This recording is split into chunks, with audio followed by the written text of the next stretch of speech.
Oh, anyari, sa pahiring ni Erwin Tulfo, naging meeting na lang ah. Eh wala namang kasing interesado dyan sa ginagawa nyo. Mas okay pa yung ginawa nila Senator Marcoleta, Senator Cayetano, o Senate President Cayetano. Pinag-uusapan at marami talagang nag-aabang. O ngayon, ano na, dinahilan pa yung lindol sa Mindanao ah.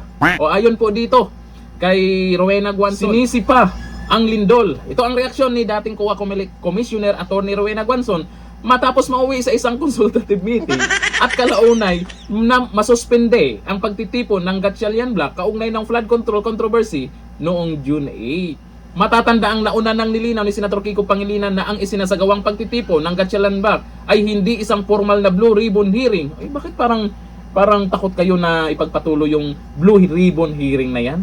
May mga dahilan na.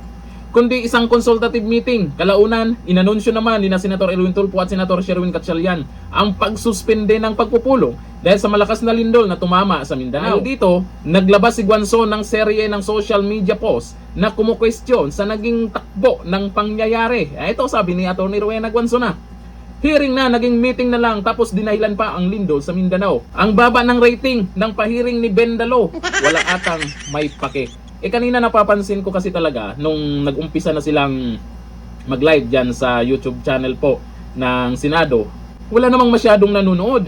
Kahit sa media, wala eh.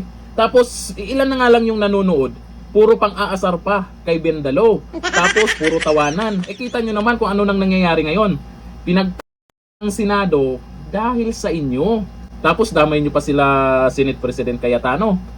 Kayo ang dahilan kaya pinagtatawanan na dyan. Mukhang mas may naniniwala pa doon sa 18 ex-soldiers, doon sa sinasabi nila, kaysa dyan sa ginagawa nyo. Hearing, naging meeting ah. O ayon dito sa mga nagkomento.